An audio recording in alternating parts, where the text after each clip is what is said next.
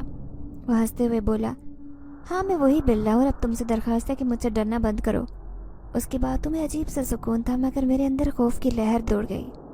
میں تھوڑی دیر کے لیے کچھ نہیں بول سکی اور پھر دھیرے سے پوچھا، کیا مطلب تمہاری بات کا؟ وہ گہری سانس لیتے ہوئے بولا، ہاں میں ایک جن دادا ہوں جو بلے کے روپ میں نکلا تھا.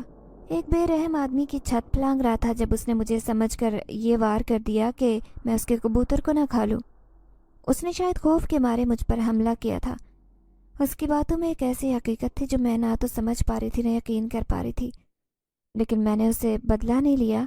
وہ پھر بولا، میں تمہارے ساتھ والے خالی مکان میں جانا چاہتا تھا جہاں مجھے کوئی دیکھ نہیں سکتا تھا، لیکن خون کے تیز بہاؤ نے مجھے تمہارے گھر میں آنے پر مجبور کر دیا. پھر تم نے مجھے دیکھا تو تم نے مجھے اٹھا لیا اور پٹی باندھی. اس کی باتوں نے مجھے ایک لمحے کے لیے اس جہان سے غافل کر دیا. میرا منہ کھلے کا کھلا رہ گیا تھا. میرے دماغ میں ایک طوفان اٹھنے لگا. کیا یہ سب حقیقت میں بھی ہو سکتا ہے؟ میں جو انسانوں کے بارے میں جانتی تھی، کیا جنات بھی ہمارے درمیان موجود تھے؟ یہ خیال میرے دماغ میں چکر لگا رہا تھا، لیکن دل ابھی تک اس بات کو ماننے کے لیے تیار نہیں تھا. وہ میری خاموشی کو دیکھ کر مسکرا رہا تھا اور پھر بولا، کیوں نہیں ہوتا؟ جس طرح تم انسانوں کا اس دھرتی پر حق ہے، ویسے ہی ہم جنات کا بھی اتنا ہی حق ہے. تم انسان ہمیں اکثر بھلا دیتے ہو اور ہم پر اتنا ظلم کرتے ہو کہ ہم مجبور ہو کر چھپتے پھرتے ہیں. اس کی آواز میں ایک درد تھا جو میرے دل تک پہنچ گیا اور میں اس کی باتوں میں سچائی تلاش کرنے کی کوشش کر رہی تھی. لیکن ایک بات ہے، وہ رک کر بولا، تم انسان بہت بے رحم ہوتے ہو. اس کی اس بات سے مجھے اندازہ لگا کہ جیسے وہ واقعی سچ کہہ رہا ہو. اس کی بات سن کر میری آنکھوں میں حیرانی آ گئی اور دل میں نیا سوال ابھرا کہ کیا ہم انسان واقعی اتنے بے رحم ہیں؟ جو ہمارے بارے میں یہ کہہ رہا تھا کیا وہ سچ تھا؟ یہ سوال میری روح میں سرایت کر گیا اور میں نے دل میں فیصلہ کیا کہ مجھے اس کی حقیقت کو سمجھنا ہوگا، چاہے کچھ بھی ہو. میں جانتی تھی کہ تم یہ بات مجھے تنگ کرنے کے لیے کہہ رہے ہو. میں نے کچھ احتیاط سے کہا، لیکن میرے دل میں ایک سوال تھا جس کا جواب صرف وہی دے سکتا تھا. تبھی میں اس سے کہنے لگی، ہٹو میرے سامنے سے، مجھے تیز بھوک لگی ہے. صبح سے کاموں میں لگی ہوں اور اب میرا برا حال ہو چکا ہے. میرے پاؤں کا درد تو جیسے غائب ہی ہو گیا تھا. وہ کچھ نہیں بولا اور کپڑے وہیں چھوڑ کر خاموشی سے میں نیچے آ چکی تھی. میں فوراً کچن کی طرف دوڑی تاکہ کچھ کھانے کے لیے بنا سکوں.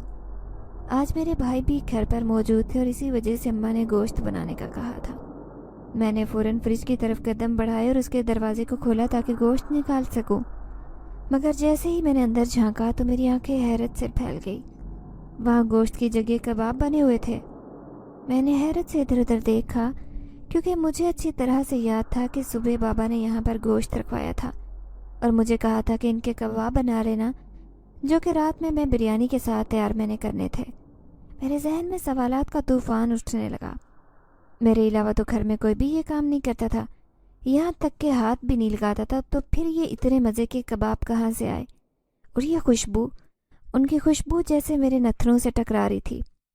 میں نے فریج بند کیا اور جیسے ہی ہانڈی کا ڈھکن اٹھایا میری حیرت کی انتہا نہ رہی.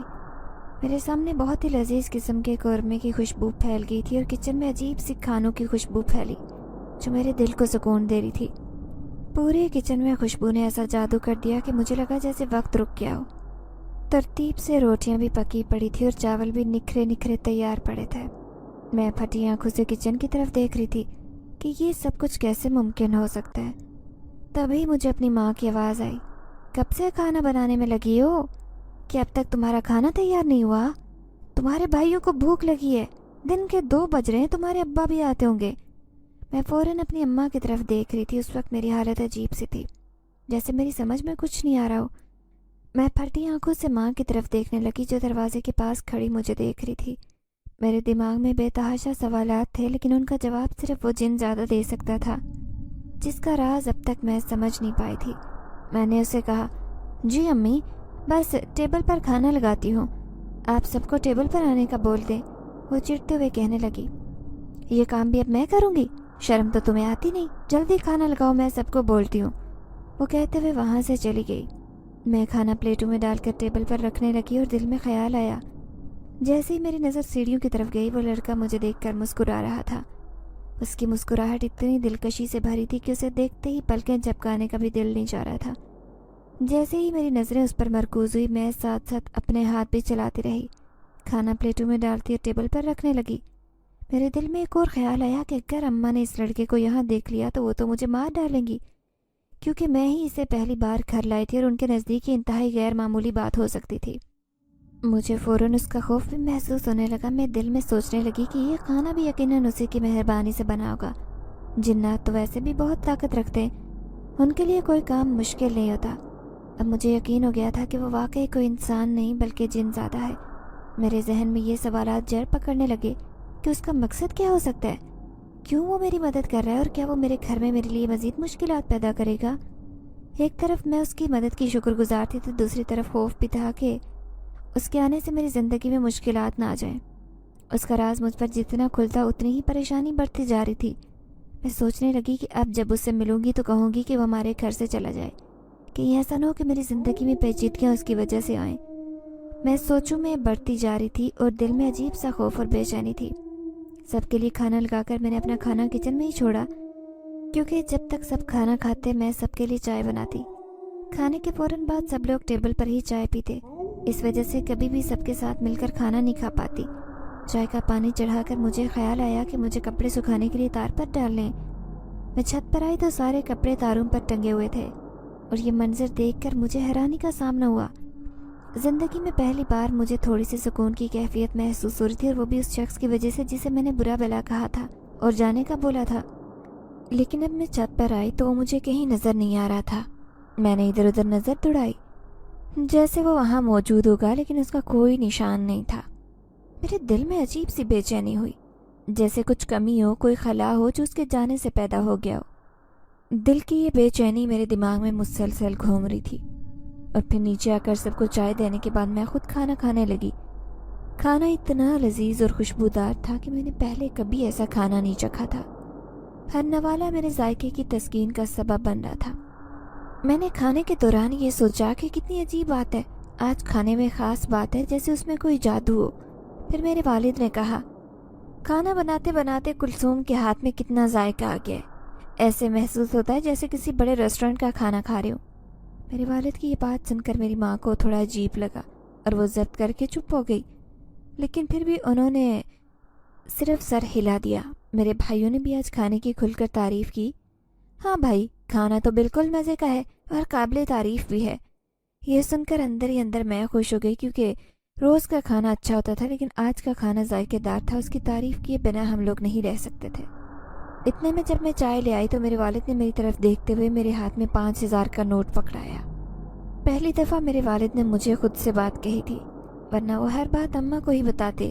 وہ مسکراتے ہوئے کہنے لگے، کلثوم یہ رکھ لو، کسی ضرورت میں کام آئیں گے۔ کھانا واقعی آج بہت مزے کا تھا۔ میں نے ان کی بات سنی اور دل میں ایک عجیب سی خوشی اور سکون کا احساس محسوس ہوا۔ میرے والد کا یہ رویہ میرے لیے نیا تھا اور میں ان کی بات پر سچ میں شکر گزار تھی۔ ایک طرف جہاں وہ عام طور پر اماں کی طرف رجوع کرتے تھے، وہاں آج وہ خود مجھ سے بات کر رہے تھے، اور یہ ایک تبدیلی تھی جو آج میں نے پہلی بار دیکھی تھی۔ میرے ماں نے بھی ان کی بات پر کچھ کہا نہیں تھا، لیکن ان کی خاموشی میں ایک تسلی تھی جو دل میں سکون پیدا کر رہی تھی۔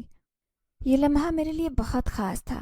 جب بھی میری ماں یا میرے والد مجھ سے بات کرتے یا ان سے مجھے سرزنش ملتی، مجھے ہمیشہ محسوس ہوتا کہ شاید مجھ میں ہی کوئی کمی ہے، لیکن آج اس بات کا عکس کچھ مختلف تھا۔ اس نوٹ نے میرے دل میں ایک نئی امید جگائی اور میں سوچنے لگی کہ شاید کچھ بہتری آ رہی ہے، کچھ اچھائی آ رہی ہے میری زندگی میں۔ شام کا اندھیرا پھیلنے لگا تھا اور آسمان پر رات کے آثار نمودار ہو رہے تھے۔ میں جلدی جلدی کپڑے لینے چھت پر گئی۔ مغرب کی اذانیں سنائی دے رہی تھیں، اور جیسے ہی اذان کی آواز میرے کانوں میں پہنچی، میں نے فوراً دوپٹہ سر پر ڈالا اور خاموشی سے اذان سننے لگی۔ اذان کی آواز میں ایک خاص سکون تھا جو میرے دل میں پھیل رہا تھا۔ میں اپنی سوچوں میں گم تھی کہ اچانک میں نے اپنی آنکھیں کھولی اور جو منظر میری آنکھوں کے سامنے آیا وہ دل دہلا دینے والا تھا۔ وہ لڑکا عین میرے سامنے کھڑا تھا۔ میں اتنا ڈر گئی کہ فوراً پیچھے بھاگنے لگی، لیکن اس نے میری کلائی کو ہاتھ سے پکڑ لیا اور نرم لہجے میں کہنے لگا، تم اتنا ڈرتی کیوں ہو کلثوم؟ میں نے تھوڑی دیر کے لیے اسے گھور کر دیکھا اور پھر جلدی سے کہہ دیا مجھے بہت ڈر لگتا ہے، تم کون ہو؟ میری زندگی میں کیوں آئے ہو؟ اس نے میری باتوں کو نظر انداز کرتے ہوئے جواب دیا، میرا نام سیف اللہ ہے، میں ایک مسلمان جن زادہ ہوں، تمہیں مجھ سے ڈرنے کی ضرورت نہیں۔ ہاں اگر میں کوئی ہندو جن زادہ ہوتا تو مجھ سے ڈرنے کی ضرورت ہوتی۔ اس کی بات سن کر میں نے ایک لمحے کے لیے اسے غور سے دیکھا۔ اس نے کالے سیاہ بال، گہری آنکھیں، اس کے کالے سیاہ بال، اس کی گہری کالی آنکھیں اور سرخ اور سفید رنگت کے ساتھ اس کے چہرے پر ہلکی داڑھی جچ رہی تھی۔ اس کے لباس کی نوعیت کچھ عجیب تھی۔ وہ کالے رنگ کا لباس پہنے تھا اور اس پر ایک بڑی سی کالی چادر اوڑھ رکھی تھی۔ اس کا پورا لباس اور روپ کچھ عجیب اور پراسرار تھا، جیسے وہ کسی دوسرے دنیا کا باشندہ، اور یہ ایک حقیقت تھی۔ پھر وہ بولا، اگر اس دن تم میری جان نہ بچاتی تو شاید میں اب تک مر چکا ہوتا۔ زخمی ہونے کی وجہ سے یہ طاقت کھو چکا تھا کہ اپنا جناتی روپ اختیار کر سکوں یا کسی انسان کا روپ۔ اگر تم مجھے نہ بچاتی تو میں کبھی اپنا روپ نہیں بدل سکتا تھا اور کوئی بھی مجھے مار کر کسی گندی جگہ پر پھینک دیتا۔ تم نے مجھ پر بہت بڑا احسان کیا۔ اس کی باتوں نے مجھے اور بھی حیران کر دیا۔ میں نے اسے مزید غور سے دیکھا اور پھر آہستہ سے کہا، اگر تم جن زادے ہو تو پھر یہاں کیا کر رہے ہو؟ اپنی دنیا میں واپس چلے جاؤ۔ وہ مسکرا کر بولا، یہی تو مسئلہ ہے کہ میں اپنی دنیا میں واپس نہیں جا سکتا، اور میں اس وقت قبیلہ بدروں انسانی دنیا میں بھٹکتا ہوں۔ جہاں کوئی خالی جگہ نظر آتی ہے وہاں رک جاتا ہوں اور اپنا روپ بدل لیتا ہوں۔ مجھے اپنے تمام روپوں میں آسان انسانی روپ اختیار کرنے لگتا ہے اور اس میں کچھ خاص مزہ بھی آتا ہے، لیکن میں صرف انہی لوگوں کو دکھائی دیتا ہوں جن کے لیے میں خود رضامند ہوتا ہوں۔ صرف اسی کو دکھائی دیتا ہوں، اس لیے تمہیں فکر مند ہونے کی ضرورت نہیں۔ اس نے میری بے چینی کو نظر انداز کرتے ہوئے کہا، اور پھر میں نے اس کی باتوں کا تھوڑا سا تجزیہ کیا۔ اس کا یہ کہنا تھا کہ وہ صرف مجھے دکھائی دیتا ہے۔ میرے دل میں مزید سوالات اٹھا گیا۔ اس کے ساتھ بات کرنے کا تجربہ بھی کچھ عجیب اور نیا تھا۔ میں نے اپنی بات بدلتے ہوئے کہا، آج کا کھانا بہت مزیدار تھا، اس کے لیے تمہارا بہت شکریہ۔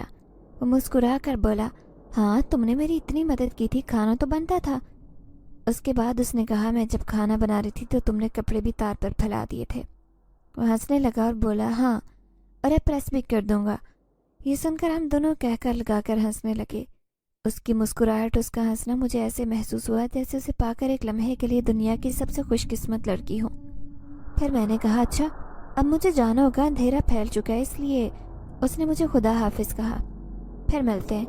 یہ کہتے میں نے سیڑھیوں کی طرف قدم بڑھایا، لیکن جیسے ہی نیچے اتری میری ماں مجھے خونخوار نظروں سے گھور رہی تھی اور کہنے لگی، کب سے تمہیں ڈھونڈ رہی ہوں، تم اکیلے ہی باتیں کیے جا رہی ہو اور خود سے یہاں سے جا رہی ہو، جبکہ تمہارے سامنے تو کوئی بھی موجود نہیں تھا۔ یہ کہتے وہ میرے قریب آئی اور تلاشی لینے لگی، کیونکہ انہیں شک تھا کہ شاید فون پر کسی سے باتیں کر رہی ہوں، لیکن میرے پاس فون کہاں سے آتا؟ میں تو پیناڈول کی ایک گولی کے لیے بھی ان کی محتاج تھی۔ اس وقت میں ان کی باتوں کا جواب نہیں دے سکی، بس دل میں سوچا کہ شاید زندگی میں کچھ اور پیچیدہ حقیقتیں چھپی ہوئی ہیں اور مجھے ان کا سامنا کرنا ہے۔ میری ماں اب مجھ پر سخت نظر رکھے ہوئی تھی۔ انہیں میری حرکات اور خوش رہنے پر بھی شک ہو چکا تھا۔ پہلے میں ہمیشہ خاموش اور بجھی رہتی، مگر اب کچھ مختلف تھا، کچھ ایسا جو سمجھ نہیں آ رہی تھی۔ میں رات کے وقت اکثر کپڑے استری کرتی اور آج بھی یہی سوال کر رہی تھی۔ حال میں کپڑے رکھ کر کرسی پر بیٹھ گئی۔ اچانک میری نظر سیف اللہ پر پڑی۔ وہ سیڑھیاں اترتے نیچے آ رہا تھا۔ جیسے ہی میری نظر اس پر پڑی، ایک گہری مسکراہٹ میری صورت پر پھیل گئی اور میں زیر لب مسکرانے لگی۔ لیکن ابھی یہ لمحہ مکمل نہیں ہوا تھا کہ میری ماں تیزی سے بڑھی اور مجھے بالوں سے پکڑ کر کہنے لگی، سچ سچ بتاؤ کس کے ساتھ چکر چل رہا ہے تمہارا؟ تمہاری طبیعت میں تبدیلی یوں ہی تو نہیں آئی، کچھ تو بات ہے۔ وہ غصے سے باتیں کر رہی تھی، لیکن اس سے پہلے کہ میں کوئی جواب دیتی اچانک میری ماں کو ایک زوردار جھٹکا لگا اور وہ نیچے گری۔ یہ سب اتنا تیز تھا کہ میں سٹ پٹا کر رہ گئی۔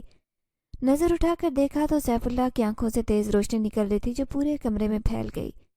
میری ماں کی آنکھوں میں حیرت اور خوف تھا اور وہ مجھے گھور کر کہنے لگی، یہ کیا ہے؟